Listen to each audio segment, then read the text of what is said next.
प्रधानमंत्री नरेंद्र मोदी ने आज गुजरात के गांधीनगर में राष्ट्रीय रक्षा विश्वविद्यालय भवन राष्ट्र को किया समर्पित।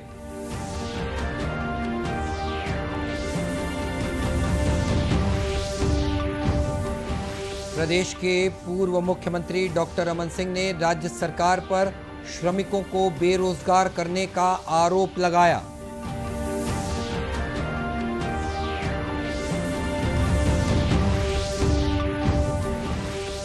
कृषि मंत्री रविंद्र चौबे ने कहा कि राज्य निर्माण के बाद प्रदेश में कृषि और किसानों की स्थिति पहले से हुई बेहतर।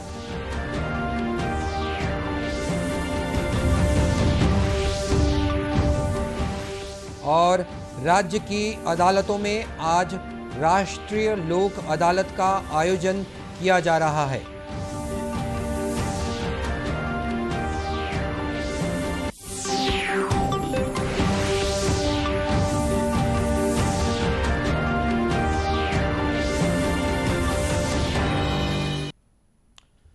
नमस्कार, आप देख रहे हैं दूरदर्शन समाचार। मैं हूं मनीष अहलुवालिया और अब समाचार विस्तार से।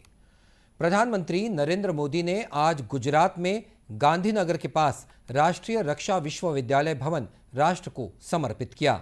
इससे पहले अपने गुजरात दौरे के पहले दिन अहमदाबाद में गुजरात महापंचायत सम्मेलन को संबोधित किया।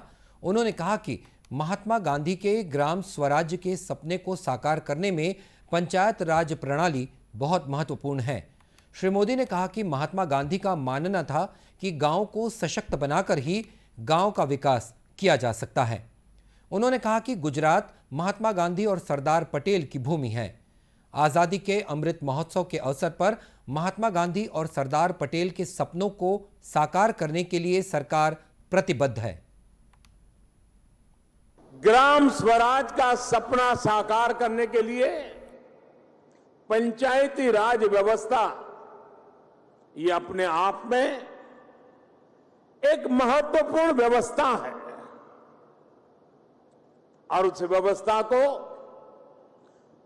प्राण देने का काम, दिशा देने का काम, परिवर्तन लाने का निरंतर प्रयास करने का काम, उसे गति देने का काम आप सभी जनप्रतिनिधि कर रहे हैं, पंच सरपंच कर रहे हैं। और मुझे विश्वास है कि पूज्य बापू के सपनों को पूरा करते हुए गुजरात की पंचायत राज व्यवस्था, गुजरात की ग्रामीण जीवन की व्यवस्थाएं देश के लिए एक सीमा चिन्ह रूप बनेगी, प्रेरक बनेगी, ऐसा मेरा पूरा विश्वास है। प्रधानमंत्री ने कहा कि पंचायती राज व्यवस्था में महिलाओं को अधिक प्रतिनिधित्व देने में गुजरात देश में सबसे अग्रणी राज्य है।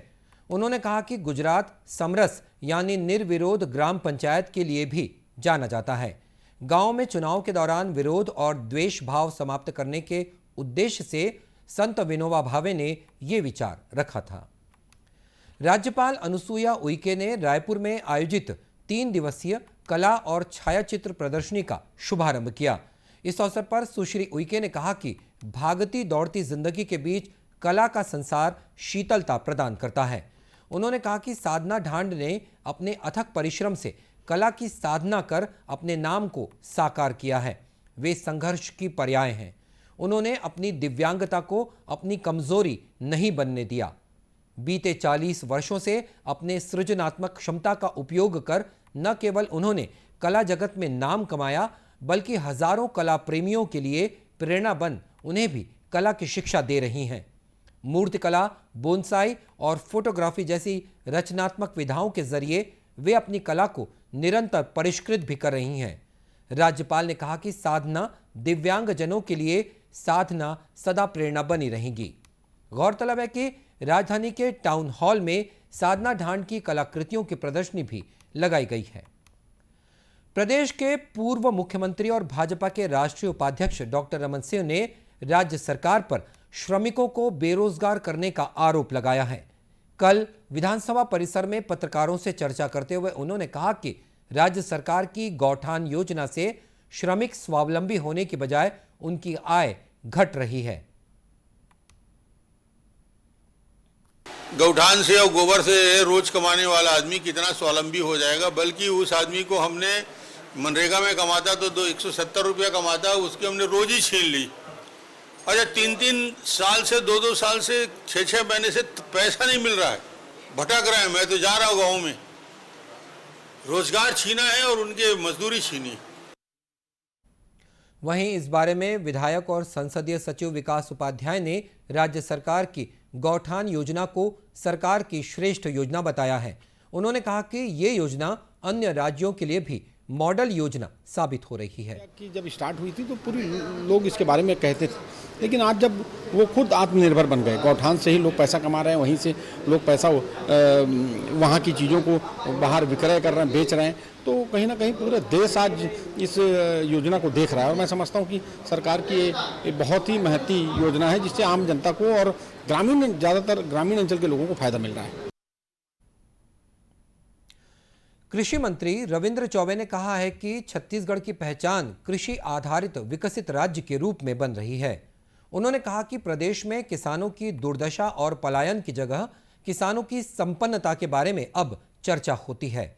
इंदिरा गांधी कृषि विश्वविद्यालय परिसर में फार्मटेक एशिया अंतर्राष्ट्रीय कृषि मेले और 4 दिवसीय कृषि प्रदर्शनी का उद्घाटन करते हुए उन्होंने कहा कि राज्य निर्माण के बाद प्रदेश में कृषि और किसानों की स्थिति पहले से बेहतर हुई है और इसमें कृषि विश्वविद्यालय का बहुत बड़ा योगदान है।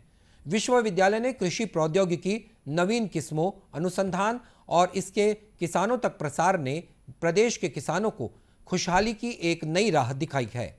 श्री चौबे ने कहा कि गोधन विकास योजना और नरवा, गरुआ, घुरवा और बारी जैसी किसान हितैषी योजनाओं से गांव की तस्वीर बदल रही है। उन्होंने बताया कि इस वर्ष राज्य सरकार ने किसानों से 98 लाख मीट्रिक टन धान की रिकॉर्ड खरीदी भी की है। केंद्रीय स्वास्थ्य मंत्रालय ने आज कहा है कि राज्यों और केंद्र शासित प्रदेशों को अब तक 182 करोड़ 43 लाख से अधिक टीके निःशुल्क उपलब्ध कराए गए हैं। मंत्रालय ने कहा कि 17 करोड़ 15 लाख से अधिक टीके अब भी राज्यों और केंद्र शासित प्रदेशों के पास बचे हुए हैं। देश में अब तक 179 करोड़ 91 लाख से अधिक कोविड रोधी टीके लगाए जा चुके हैं। मंत्रालय ने बताया कि देश में स्वस्थ होने की दर बढ़कर 98.71% हो गई है। इधर छत्तीसगढ़ में कोरोना संक्रमण के नए मामले लगातार कम हो रहे हैं। प्रदेश में संक्रमण की दर घटकर 0.31% पर आ गई है। कल शुक्रवार को रायपुर सहित प्रदेश में कोरोना संक्रमण के 32 नए मरीज मिले हैं। फिलहाल राज्य में 400 से अधिक सक्रिय मरीजों का विभिन्न अस्पतालों और होम आइसोलेशन में इलाज चल रहा है, जिनमें रायपुर के 77 मरीज भी शामिल हैं। केंद्रीय सूचना और प्रसारण मंत्रालय के प्रादेशिक लोक संपर्क कार्यालय रायपुर द्वारा रतनपुर में आजादी का अमृत महोत्सव इस विषय पर 3 दिवसीय मल्टीमीडिया चित्र प्रदर्शनी आयोजित की गई। इस अवसर पर प्रदर्शनी के मुख्य अधिकारी शैलेश फाये ने बताया कि प्रदर्शनी में ईस्ट इंडिया कंपनी के भारत आगमन से लेकर 15 अगस्त 1947 को आज़ादी मिलने तक के दुर्लभ और मूल चित्रों की प्रदर्शनी लगाई गई है। इसमें छत्तीसगढ़ के प्रमुख 26 स्वतंत्रता सेनानियों के कृतित्व को भी विस्तार से दर्शाया गया है। उन्होंने कहा कि प्रदर्शनी का उद्देश्य ज्यादा से ज्यादा लोगों को देश की आज़ादी की लड़ाई में वीर सेनानियों के योगदान से अवगत कराना है। आज़ादी की कहानी अंग्रेजों के भारत आगमन से लेकर आज़ादी और उसके बाद लौह पुरुष सरदार वल्लभ भाई पटेल द्वारा देश को एकीकृत करने के प्रयास इत्यादि घटनाओं को दर्शाया है इस चित्र प्रदर्शनी में। साथ में हमने छत्तीसगढ़ के लगभग 27 स्वतंत्रता संग्राम सेनानियों को आकर्षक चित्रों के माध्यम से दर्शाया है। इससे पहले प्रदर्शनी का उद्घाटन स्थानीय जनप्रतिनिधियों के हाथों हुआ। इस मौके पर आजादी का अमृत महोत्सव इस विषय पर निबंध, रंगोली और जागरूकता रैली का आयोजन भी किया गया, जिसमें स्थानीय स्कूलों और कॉलेजों के विद्यार्थियों ने उत्साह से भाग लिया। इसके बाद राष्ट्रीय एकता की उन्हें शपथ भी दिलाई गई। वहीं केंद्रीय रिजर्व पुलिस बल के अधिकारियों और जवानों द्वारा रतनपुर मंदिर और आसपास के क्षेत्रों में स्वच्छ भारत अभियान के तहत व्यापक स्वच्छता अभियान भी चलाया जा रहा है। साथ ही सीआरपीएफ द्वारा स्वास्थ्य जांच शिविर का आयोजन भी किया गया है। राष्ट्रीय विधिक सेवा प्राधिकरण के तत्वावधान में आज देश भर की अदालतों में राष्ट्रीय लोक अदालत का आयोजन किया जा रहा है। देश भर के राज्य विधिक सेवा प्राधिकरणों के जमीनी स्तर पर किए गए प्रयासों से ही बड़ी संख्या में प्रकरणों को सूचीबद्ध किया गया है। छत्तीसगढ़ में भी जिला न्यायालयों और तहसील स्तर पर आज लोक अदालतों का आयोजन किया गया है। राजधानी रायपुर के जिला न्यायालय में आयोजित राष्ट्रीय लोक अदालत का शुभारंभ जिला और सत्र न्यायाधीश अरविंद वर्मा ने किया। इस अवसर पर जिला विधिक सेवा प्राधिकरण के सचिव प्रवीण मिश्रा ने मीडिया से बातचीत में बताया कि किशोर बोर्ड और उनके सदस्य बालकों से जुड़े 100 मामलों का निराकरण करेंगे। इस बार खासतौर से बुजुर्ग पक्षकारों को अथवा जो दिव्यांग हैं, जो कोर्ट नहीं आ सकते, उनके लिए मोबाइल वैन की व्यवस्था की गई है। उनकी सुनवाई वर्चुअल रूप से करने की व्यवस्था भी की गई है। मोबाइल बैंड यानी यदि कोई पक्षकार चलने फिरने या अक्षमता के कारण या वृद्ध अवस्था के कारण न्यायालय में आने में असमर्थ है, तो उनके लिए विशेष रूप से एक वाहन की व्यवस्था की गई है, जिसमें हमारे पैरालीगल वॉलंटियर एवं कर्मचारीगण उसके घर पर जाएंगे। न्यायाधीश से सीधा वर्चुअल माध्यम से, ऑनलाइन माध्यम से सीधा बात कराएंगे और यदि वह पक्षकार राजीनामा कर लेता है तो उसके घर पर ही वर्चुअल माध्यम से खंडपीठ न्याय प्रदान कर देगी। जिला और सत्र न्यायाधीश अरविंद वर्मा ने बताया कि लोक अदालतों में गंभीर मामलों को छोड़कर ऐसे मामले जिन्हें आपसी समझाइश के आधार पर सुलझाया जा सकता है, जिनमें राजीनामा किया जाता है, इनमें वैवाहिक, पेंशन, मनरेगा, बिजली, पानी, चेक बाउंस और मुआवजा जैसे मामले शामिल होते हैं। उन्होंने बताया कि इस बार 8000 से अधिक मामलों में राजीनामा का लक्ष्य रखा गया है। लोक अदालत आयोजित हुआ था तो 8763 प्रकरणों का निराकरण हुआ था। इसके अलावा भी लगभग 30,000 प्रकरण रेवेन्यू के भी निपटे थे और गरियाबंद से भी यही फिगर था, लगभग 30,000 के प्रकरण का निराकरण हुआ था।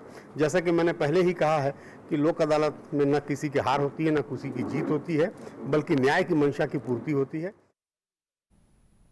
गौरतलब है कि इस अवसर पर महिला और बाल विकास विभाग की ओर से प्रदर्शनी भी लगाई गई है, जिसमें विधि से संघर्षरत बालकों द्वारा बनाई गई चित्रकला लगाई गई है।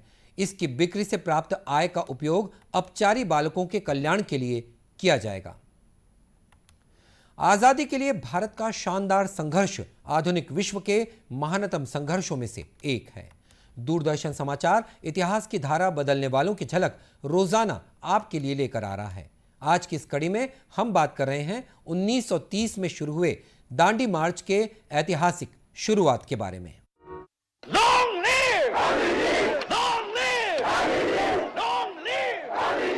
12 मार्च वो ऐतिहासिक दिन है जब महात्मा गांधी ने 1930 में दांडी मार्च की शुरुआत की थी। 1930 में 12 मार्च से 5 अप्रैल तक 24 दिन की इस पैदल यात्रा ने सविनय अवज्ञा आंदोलन की शुरुआत की। दांडी मार्च 1920 के असहयोग आंदोलन के बाद ब्रिटिश राज के खिलाफ सर्वाधिक महत्वपूर्ण आंदोलन था। ये भारतीय स्वतंत्रता संग्राम का एक निर्णायक मोड़ था।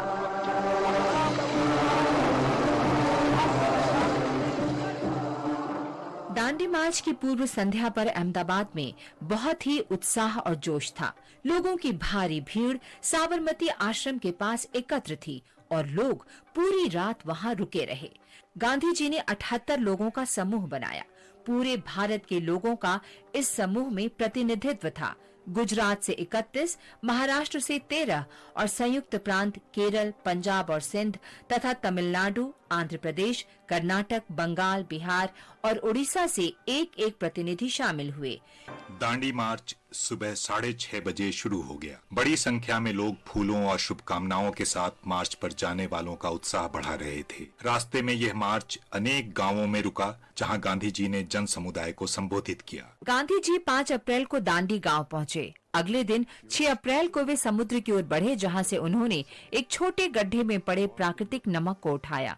इसके साथ मैं ब्रिटिश साम्राज्य की नींव हिला रहा हूँ। मेरी सलाह है कि लोग हर जगह नमक का उत्पादन करें और गांववासियों से ऐसा ही करने को कहें। गांधी जी के इस आह्वान से देश के अन्य भागों में सविनय अवज्ञा के अनेक कार्यों का शुभारंभ हुआ। गांधी जी धरसाना नमक गोदाम की ओर बढ़े, जहां उन्हें गिरफ्तार कर येरवड़ा जेल में डाल दिया गया। हालांकि स्वतंत्रता के लक्ष्य की तुरंत प्राप्ति नहीं हुई, लेकिन नमक सत्याग्रह का व्यापक और दीर्घावधि प्रभाव पड़ा।